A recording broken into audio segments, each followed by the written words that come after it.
परंपराएं प्रायः लुप्त हैं। आपसे सवाल करता हूं, जितने लोग सुन रहे हैं, बताओ आपने भारत की किस परंपरा को बचा रखा है? आपसे सवाल, आप लोगों ने भारत की किस परंपरा को बचाने का प्रयास किया है? कौन सी परंपरा आपके घर में, आपकी समाज में आज सुरक्षित है? उत्तर दो। खाने की परंपराएं सुरक्षित हैं क्या? ओढ़ने पहनने की परंपराएं सुरक्षित हैं क्या? बोली भाषा की परंपराएं सुरक्षित हैं क्या? बोलो। सवेरे तुम्हारे अनपढ़ दादा जागते थे तो गांव में कोई मिल, भैया राम राम, ये तुम्हारा अनपढ़ दादा था। और आज तुम पढ़े, भैया गुड मॉर्निंग, हाय हाय। का पढ़ लिया तुमने भाई, कचरा। पहले लोग क्या वो राम राम सा, राजस्थानी भाषा में क्या बोले, राम राम सा। क्यों? सवेरे जाग के क्या बोले, भैया राम राम, जय श्री मन्नारायण, जय श्री हरि कृष्ण। और आजकल हाय हाय। क्या से क्या हो गए देखते देखते। और आप कहते हो हम पढ़े लिखे। पढ़ाई लिखाई बुराई बुरी नहीं है साहब, पढ़ाई लिखाई करो, पर अपने संस्कार और संस्कृति को लेकर चलोगे तो इसमें बुराई क्या है? ये बात तुम्हें मुसलमानों से सीखनी चाहिए। जो मुसलमान बिल्कुल अपने धर्म को लेकर, मजहब को लेकर, अपनी संस्कृति और संस्कारों को लेकर आज भी बड़ा कट्टर है? तुम्हारे अंदर अपने धर्म के प्रति कुछ भी जिम्मेदारियां नजर नहीं आती। आजकल के बच्चों को 99% बच्चों को हनुमान चालीसा याद नहीं है। बताओ, सही है? क्यों भैया? ओ छोरा, आपको हनुमान चालीसा याद है? तो बोलो फिर। जो सतवार, आगे चौपाई, जो सतवार, आगे, इनको याद नहीं है। हनुमान चालीसा याद नहीं है? सुना पहली चौपाई? नहीं याद है?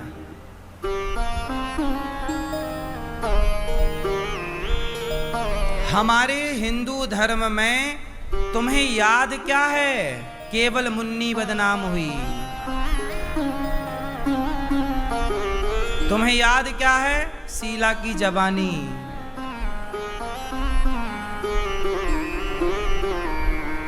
हनुमान चालीसा याद नहीं?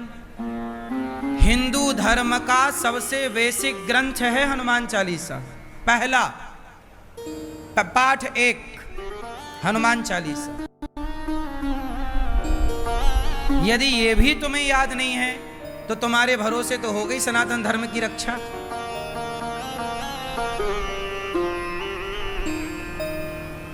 क्यों? सही है? इसलिए समझो इन गहराइयों को। सनातन धर्म की रक्षा करने के लिए सच्चा सनातनी बनना पड़ेगा। भगवान श्री कृष्ण ने पूतना को मारा, शकटासुर आया, शकटासुर को मारा, तृणावर्ताया, गोल गोल बवंडर के रूप में तृणावर्त को मारा। भगवान का नामकरण संस्कार हुआ। हमारे हिंदू धर्म में कितने संस्कार होते हैं? कितने? 16। पहले का नाम क्या है? हैं? पहले का नाम बताओ। नहीं पता? यह है हिंदू धर्म की सच्चाई। दिन भर आप लोग मोबाइल चलाते हो 4-4 घंटा। चाहो तो मोबाइल पे अच्छी चीजें सर्च करो, जानो बढ़िया, लेकिन नहीं, दिन भर तुम्हें चलाना देखना उल्टा सीधा है। 16 संस्कार होते हैं, जिसमें पहला संस्कार है गर्भाधान संस्कार। जब पिता के द्वारा माता स्त्री गर्भवती होती है तो वो गर्भाधान संस्कार होता है। जब स्त्री को पता लग जाए कि मैं गर्भवती हूँ तो वो भगवान को जाकर प्रणाम करे और ईश्वर से प्रार्थना करे कि जो मेरे बच्चा पेट में है प्रभु वो संस्कारी हो। और उस दिन से स्त्री सावधानी पूर्वक ऐसा कोई भी शब्द नहीं बोलती जो कठोर हो, असत्य नहीं बोलती, क्योंकि माँ बाप के हर व्यवहार का, विशेष माँ के व्यवहार का सारा प्रभाव उसके बच्चे पे पड़ता है। आपको क्या लगता है 9 महीने पेट में बच्चा है और उस 9 महीने में जो आपने काम किया होगा वो काम का, उस 9 महीने के काम का प्रभाव उस बच्चे पे दिखेगा। अब तुम 9 महीने खूब लड़ाई करो, तुम्हारा बच्चा लड़ने वाला होगा। इसलिए कुछ मैया वो महाराज हमारा बेटा हमें मारता है। तुमने पेट में था, तुमने लड़ाई की होगी, तुमने अपनी सास को मारा होगा, किसी को मारी होगा, तब पिट रही हो, पिटो। और 9 महीने आपने सावधानी से सत्य पर चलती, उस समय बहुत सावधानी की जरूरत है। घर का माहौल बड़ा धार्मिक हो, क्योंकि घर के माहौल का प्रभाव बच्चों पर पड़ता है। बाहर का माहौल, बाहर का प्रभाव बच्चों पर पड़ता है पर कम पड़ता है। बाहर का माहौल कितना भी गंदा हो, हमें क्या करना। हमारे घर का माहौल सही है तो कोयले की खदान में भी हीरा निकलता है। बोलो हाँ, कोयले की खदान में भी हीरा निकलता है। माहौल कितना भी गलत हो बना रहे, पर आप घर को ठीक रखो। आजकल पति पत्नी लड़ रहे हैं, पति पत्नी को गालियां दे रहा, बच्चा सुन रहा है। तुम अपनी पत्नी को मार रहे हो, बच्चा देख रहा है। तुम अपने बाप को मार रहे हो, बच्चा देख रहा है। क्या सीखेगा? जब तुम अपने बाप का सम्मान नहीं करते अपने बच्चों के सामने, तो तुम्हारा बच्चा तुम्हारा सम्मान क्या करेगा? बच्चे पढ़कर नहीं सीखते, बच्चे देखकर सीखते हैं। बच्चों के सामने घंटी बजाओ, वो भी घंटी बजाएंगे। बच्चों के सामने गीता पढ़ो, वो भी पढ़ेंगे। बच्चे पढ़कर नहीं सीखते, बच्चे। लेकिन आप जब देख रहे हैं बच्चे, तुम गलत, तुम बीड़ी पी रहे हो, तुम गांजा पी रहे हो, तुम दारू पी रहे हो, बच्चे देख रहे हैं, क्या सीखेंगे वो?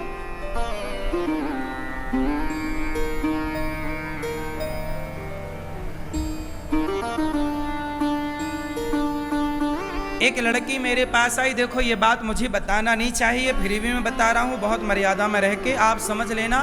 मैं ढक के बताऊंगा ये बात, बस आपको समझना है।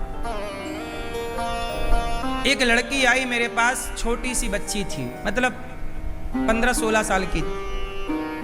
बोले गुरुजी, एक दिन क्या हुआ कि मैंने अपने माता पिता को देखा अकेले में।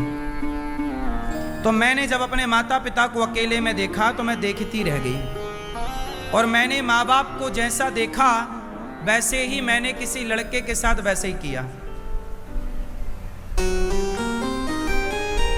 वो लड़की थी, जो उसने देखा उसे लगा कि यार ऐसा भी होता है, अपन भी करके देखो, ऐसे में क्या हो रहा है, भाई माँ बाप कर रहे हैं तो बढ़िया ही होगा। तो उसने अपने पर ट्राई किया, अपने रिश्तेदार के लड़के के साथ वैसे ही किया। क्या मतलब हुआ? इसलिए हमारा धर्म कहता है कि बच्चे बड़े हो जाएं तो बाप और माँ को भी मर्यादा में रहना चाहिए। अब तुम्हारी बेटी सब समझने लग गई है, अब तुम्हारे बेटा सब समझने लग गया है। तुम पति पत्नी भले हो, पर पति पत्नी घर के भीतर भी मर्यादा में रहो, क्योंकि घर की मर्यादा बिगड़ेगी तो वो देख रहा है बच्चा और उस पर सब प्रभाव पड़ रहा। वो बोले भले कुछ ना, वो तुमसे क्या बोलेगा। लेकिन ये छोटी छोटी बातें हैं, इसलिए हमने कथा में कई बार ये बात कही है कि जब बच्चे बड़े हो जाएं, समझदार हो जाएं, तो माता पिता को भी भोगी बनकर नहीं, परम योगी बनकर के रहना चाहिए। बहुत गई, अब बहुत तो सुख ले लिया संसार का, अब थोड़ा आप मर्यादा में रहो। पति पत्नी को भी तो मर्यादा में रहना चाहिए। अब आजकल संसार में एक दूसरे का हाथ पकड़ के डोल रहे हैं, ऐसे छोड़ ही नहीं रहे हैं हाथ। अरे भैया कमरे के भीतर पकड़ लेना हाथ, संसार में तेरे देख रहे हैं लोग, अच्छा नहीं लग रहा है। हर चीज सब जगह अच्छी नहीं लगती साहब। अब तुमने मर्यादाएं बेच खाई तो हम क्या करें। आजकल तो लड़का लड़की शादी के पहले फोटो खिंचाते हैं गलत गलत, वो इसके गले में हाथ डाला, वो उससे चिपका है, ऐसे फोटो बाद में लगाते हैं शादी में। संसार देख, शादी के पहले तुम चिपक रहे हो। मतलब तुम्हें अच्छा लगता होगा, पर एक सभ्य समाज में ये शोभा नहीं देता। अरे सारी जिंदगी तो तुम्हें संग ही रहना है, कोई थोड़ी घुस रहा है बीच में। पर कुछ चीजें मर्यादाओं की है, सारी फोटो सबको नहीं दिखाई जाती। पति पत्नी के रिश्ते पति पत्नी जाने, तीसरे को बताने की क्या जरूरत है। बोलो मेरी माँ, तुम पति पत्नी बनने वाले हो, शादी होने वाली, अच्छी बात है, पर तुम दुनिया को क्यों बता रहे हो कि तुम ऐसे चिपक रहे हो। क्या पाओगे, दुनिया देखेगी तो होगा क्या। और इतना चिपकने के बाद भी साल भर बाद तलाक हो ही जाता है। पहले के लोग तो नहीं खिंचाते थे फोटो और सारी जिंदगी रिश्ता चलाते थे।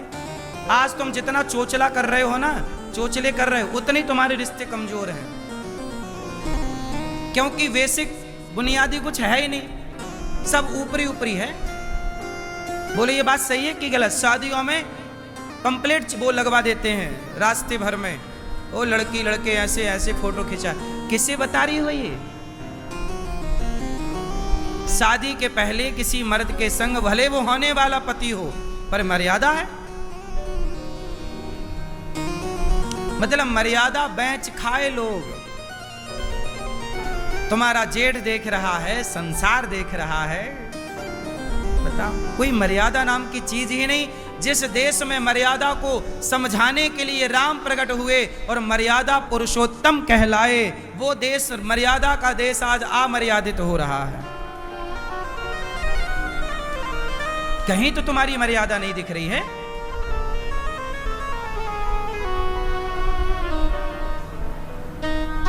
कहीं मर्यादा नहीं है, क्या करोगे।